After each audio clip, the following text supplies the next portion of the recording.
What's up, guys? Welcome back to the Team Home Circus live video. Today we're going over Fire King. This is going to be a deck that's going to be a post-ban list. Obviously, the ban list is into effect. We have lost a few cards in here, mostly being the OSS, which means we're actually currently not playing any of the Sinful Spoils packet in the deck. I'm not necessarily saying that's correct, and the Azamina stuff is definitely very powerful, but now no longer Diabellstar is going to give you access to the Fire King combo, so we're going to be trying to go with another deck that kind of can, which is going to be Kashtira. So this is going to be the deck I ended up taking to locals earlier today. I'll be showing you guys, and I can definitely write a tournament report as well.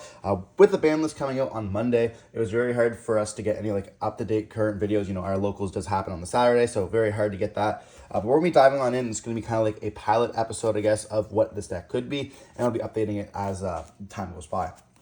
So we're going to start off with the 3 Volcanics. This is one of the best normal summons, obviously. You know, you have a bunch of normal summons in this deck. You have 2 with the Ponix, and then you have the Arvado. But this is going to be the ratio we are playing.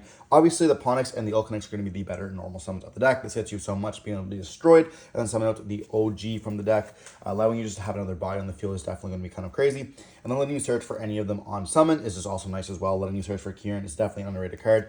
I'm surprised this card has lasted this long, honestly. But talking about Kieran, we are talking about this guy here. This is going to be the Shavara of the deck. This card, honestly, is just insane. Help you dodge Imperm, help you dodge Veiler. We all know how this goes. This nutty card. This is for your spells, and then it also comes back to the standby phase, and it's going to be your monster gate. You don't need to play multiple copies of this unless you're playing the pure variant. And if you're playing the pure variant, you're also going to want to play Barong as well. Then we also have the 2 Garunix and the 1 OG Garunix. You don't need to play any of the ratios. You can debatably cut this down to 1, but obviously in the start of a format, you don't never really know what you're going to be playing against. So I do like the 2 just because that's the ratio I prefer. But if you want to cut it down to 1, you absolutely can. What's also important to note is we are playing 1-for-1, which means you don't need to play triple Ponix. But obviously, if you want to, you can as well. If you're playing a pure variant, it might be worth to bump it up to that 3rd copy. That's going to be it for the Fire King card. You don't need to play Barong and Ring Valley. You know, we're not playing pure, so we're not going to be going into that. But we are going to be playing with the Kashtira cards. We're looking at the triple copies of Fenrir, double Unicorn, and the 1 Rise Heart. So you might be wondering, well, what does this even do for the deck? Well, not only are these 2 good interruptions against a bunch of stuff, especially with the Fiendsmith and Rizal and Malice, you know, hitting their cards with this Unicorn can be absolutely just destructive. You know, a lot of the extra deck cards only play 1 of, so being able to get rid of the card you want to be able to get, like, is you struggling for you, can this be quite nice. This is very much a control card, so, you know, educate yourself on the format, educate yourself what the cards do, and then hit the correct card that you have to be able to play, that you struggle to play against with this. And then Rise Heart's actually a fire. So, you know, not only does this give you a level 7 if you already have the special summon out with the search with the Fenrir, you actually can destroy this off the Fire King Island when you search for your copy of the Garunix, and then they can trigger to summon itself out. So there's a little bit of synergy there. This also gives you a level 7, so you can go up into a card in the extra deck, which is going to be the Arsenal Falcon here. My bad. The Arsenal Falcon. This lets you summon out a level 4 Wing Beast from your deck. If you don't know which one that's going to be, that's going to obviously be your copy of the Volcanics, which can then trigger and then get you in your stuff. So that's going to be kind of the access point to your Fire King stuff. Now, it is not the copy of Ponix like it was prior, but, you know, still being able to search, getting the copy of the Kieran, then when you destroy that summon at level 8s, you kind of have to see how the way kind of the deck kind of goes. But yeah, that's going to be for this engine here. We also do play some of the spells as well, which I'll mention to you guys later, but just a small Kashtira package. Now for the hand traps, we're playing triple Ash Blossom, triple Fuaros, double Veiler, double Ghost Ogre, triple and Imperm. So the reason why we're playing this variant of it, you know, you're wondering, well, why you're playing Ghost Ogre or double Veiler. I played this last week in Memento against Rizal and Malice, and they both came up quite a bit. So I'm going to stick with the same ratio that I was playing in that deck and just transfer it over to here. I'm not necessarily that's correct, but hitting this on Duo Drive or some of the Malice monsters can be quite nice as well. This on Hazard Ligaros can be kind of cool as well, but they normally end up going for that line as well. So just having like an option to hit this, it doesn't really feel ever dead. Tempai is dead now, so you don't have to worry about that as much. But like this is a good hit against a bunch of different decks if you know what you're doing. Paired up with another hand trap, of course, which is why it's at 2. And the same thing with Veiler. You know, Veiler's not the most insane in this format. Talents is in the format as well, so it's going to be kind of a lower impact hand trap compared to like Impermanence.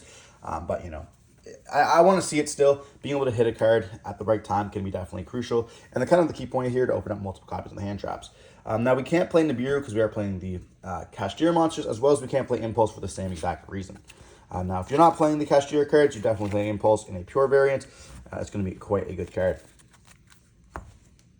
So for the spells, we're playing the 2 Island, the 1 Sanctuary, the 1 Skyburn, triple Pressured Planets, the 1 Birth, the 1-for-1, and the Cop of the Grave. So this is going to kind of be it for the spell cards of the deck. I can explain to you guys kind of how this works. We're playing Double Island just because if you're playing against something and it banishes it, whatever, or you have to play a planet, you destroy your own stuff, and then you want to have another one later, you can search for it. Then we have the Sanctuary for the same reason. You want to go up into your Garunix. Love this card. Sky King 5, Skyburn, whatever. This card just pops in many cards. I love this card so much, honestly. If you guys have ever seen me play Fire King, you know that's one of my favorite cards in the whole entire deck. I love cards. I have this kind of ability. Same thing with the Creation King. You know, just my type of cards. Pressure Planet, because we want to be able to start off with the Fenrir or the Unicorn, be able to search for Birth, get the additional 1, and having the double copies of any Kashtira in the hand. This equals full combo. And then Birth lets you bring you back 1, so you're going to be ending up on one of the Kashtira monsters as well, which is pretty cool. 1-for-1, summon up your Ponix, and Cobble the Grave because we hate Shifter. That's going to be it for the main deck. I believe it's exactly 41 cards. Now we go on to the extra deck. So for the extra deck, we are playing the double Garunix. You don't need to play 2 of this. I'm just playing it right now because I didn't know what other card I put in my extra deck. I'll show you guys like the mandatory cards, what you guys should necessarily play, and then I'll be showing you guys the flex spots. We have 1 Arsenal Falcon. This is going to be for your Kashtira combo. Then we have the Relinquish Anima, the Fire, and the Dark.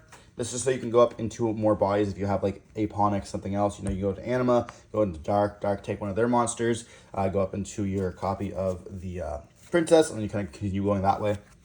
The 1 Sunlight Wolf, the 1 Phoenix, the 1 IP, the 1 SP, the 1 Princess, and then the Ambler Whale. You do end on this quite a bit. And then, of course, your Salmon Great and the Zealantis line. And then for the last 2 cards, I am opting to play 1 Typhon and another copy of Garunix. Now, you can choose to play whatever you want, especially in this slot here. This is going to be the final slot. I would necessarily say these 3 are the most cuttable in the extra deck.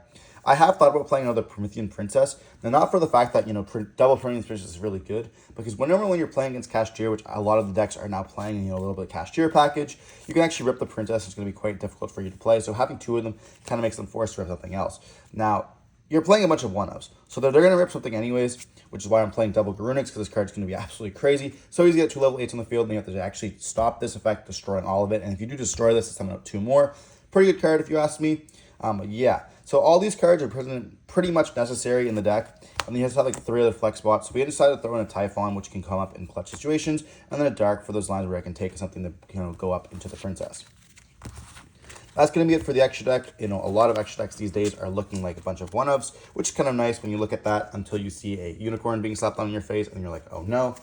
Now moving on to the side deck. So I'm going to be showing you guys a side deck because it's going to be like what I'm playing at a locals event, and I want to be showing you guys a competitive area of the game, which you can kind of explaining why I'm playing those cards. So, like everyone, we're playing D-Barrier. Obviously, Rise Yule is going to be a pretty good deck. This format, a bunch of other stuff as well. So being able to call one of those stuff going first is just going to be pretty crazy. XYZ, essentially GG's, unless you're playing the Phoenix variant, but then, you know, you have no card, one card that can deal with that anyways. Then we are playing the casual double Cosmic and the Harpies. I'll play this the day I die. Now we're playing double Talents. I want to fit this in the main deck. I just unfortunately couldn't. I have thought about putting this in the main deck and cutting the Ghost Ogres to the side deck. I just didn't like that last week. Therefore, I'm going to stick to the basics here, which is going to be in the side deck. Then we are playing the 1 Ghost Ogre. This is kind of like fulfills that other slot. You know, I can just change the Ghost Ogres, put them in the side deck if I want to, but test Talents in the side deck, you know, against certain decks just a little bit better. I don't want to see it against some random stuff, but going first, it is quite good. Then we are playing Triple Duel and Lockbird. There is lots of cards that at the start of the format. This is going to be very good against Malice and stuff like that as well. Stopping the draws. And it's even good against like Rise Duel even. You know, double drawing is going to be pretty nuts. Or double searching is going to be pretty nuts. So, you know, being able to stop that duo drive is going to be pretty crazy. And then for the last card, this is going to be like the up there for debate card. I am opting to play Triple Regeki. Now, shout Jason, I'm going to say, you know, this guy's put me on this card forever. Always opening up double Regeki and just smoking me whenever we play. But yeah, this could be evenly matched. This could be whatever else you want to. I'm just opting to play double Regeki because a lot of decks are not ending on Omni Negates anymore. So just being able to Regeki the board, destroying everything, and then trying to go for your OTK with the Fire King cards can be quite necessarily easy. So I'm just opting to do that there. But you can definitely kind of switch around whatever you want for this. This is just my personal choice for day 1 in the format. But I'll kind of let you guys know how that kind of goes in the comment section down below for a tournament report at the end of the day. Regardless, hope you're watching the video. If you guys have any other comments or anything else I should definitely play, let me know in the comment section down below. I'd love to see what other ideas you guys have. I know Lancia is going to be a good card against Malice. There's only 1 or 2 Malice players at our locals, so right now I don't really feel it justified to play that. But Otherwise, I think this deck is going to be pretty solid, this format. I am excited to take it to locals today, and I'll catch you guys in the video soon playing this deck. Peace out. Stay safe.